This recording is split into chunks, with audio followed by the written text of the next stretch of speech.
Question that comes up a lot is, can we buy a home on terms, owner financing, lease purchase, or other, if it's got a reverse mortgage on it? Secondly, we addressed in the same call, because it's kind of related, what if a seller wants just cash? And we don't buy just cash, right? We have a network we can refer, but we don't buy just cash. Guys, if you do not have my Real Estate on Your Terms book yet, just go to wickedsmartbooks.com/podcast. And most importantly, if you have not looked into our new apprentice program yet, it's been running since about March of 24. It's by far one of the most effective things we've done and most value given, with a whole bunch of coaching thrown at you, all for less than you can even buy the home study course for. So it's a no-brainer. Go check out smartrealestatecoach.com/ITT bootcamp. That comes free with it. And the apprentice program is actually at www.3paydaysapprentice.com. That's number 3, paydaysapprentice.com. Enjoy the video. Last Friday, I think it was the one and only phone call that I made. I got a gentleman on the phone. It was a Jessica lead, and I was a little bit late calling him, but he was happy to hear from me. He accepted my invitation to come and take a look at the house immediately. So I jumped up from the desk, went to, and went on the appointment. It was about an hour and a half away from the house here. And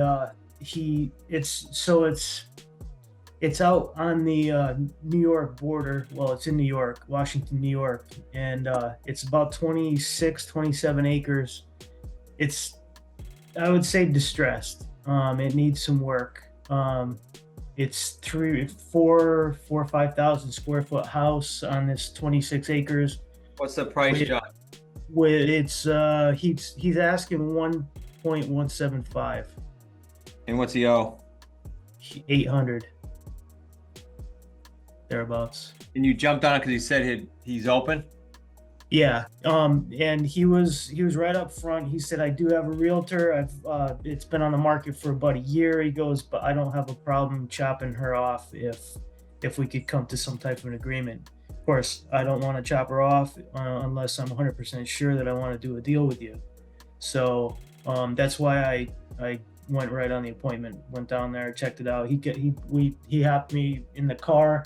We went up, took a ride up and back, and showed me the views and all that kind of stuff. It's a beautiful property. And how long's it been on, John? 1 year. Why does he think it didn't sell? Because obviously price relative to what he's got, but what else? Yeah, it was started out with price, and I think it's probably scaring people away. There's a significant amount of work that needs to get done.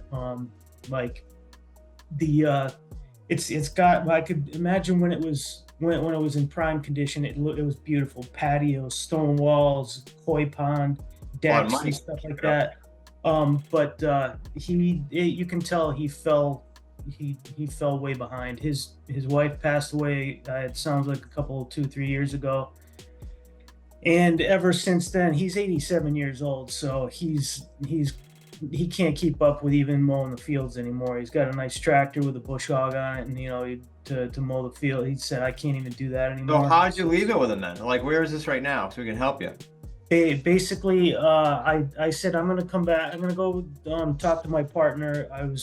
I kind of threw him out the lease purchase, and he was like, I'm 87. I don't have 4 years to play around with even. I said, well, we've got an executive lease purchase that we could do. I said we could get you cashed out in maybe 24 months or even sooner.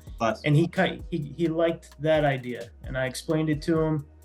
So he had one of his employees, because as you drive in his driveway, he's also got a little 1,000 square foot red barn with a print shop in it. It's a nice little business that he's got going. Well, one of his employees, a woman that's been with him for a number of years, had me explain everything out to the two of them, and you could tell she was very skeptical. She's like his protector, and right. Which is fine. That's great.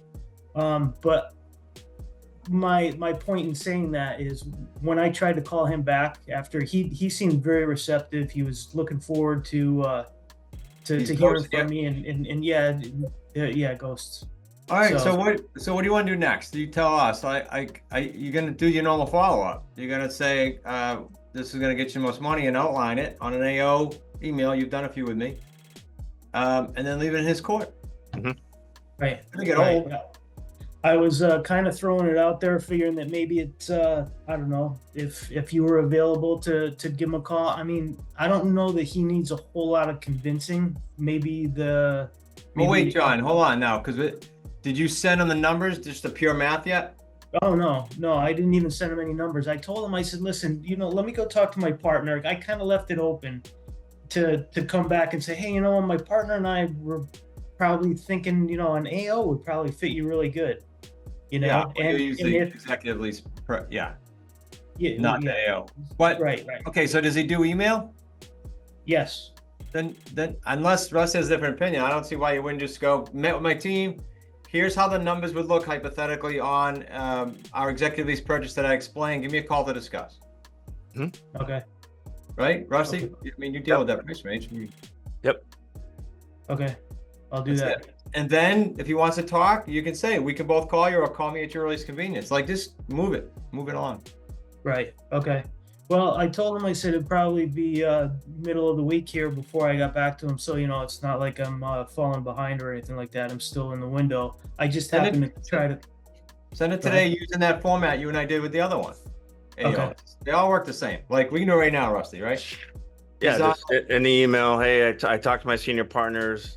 We came up with this option. I wanted to get your opinion on it, and put the numbers. Okay. The numbers, you know the math, John. It's pretty simple. Yeah. I mean, I don't know comps out there, and he's not selling. So just use his 1.17? Yeah. 1.175. 1.175. Okay. So use 1.2. Mhm. So 1.3 even. I don't know. I don't. Well, let's see in the house. I mean, it's not selling because he needs so much work.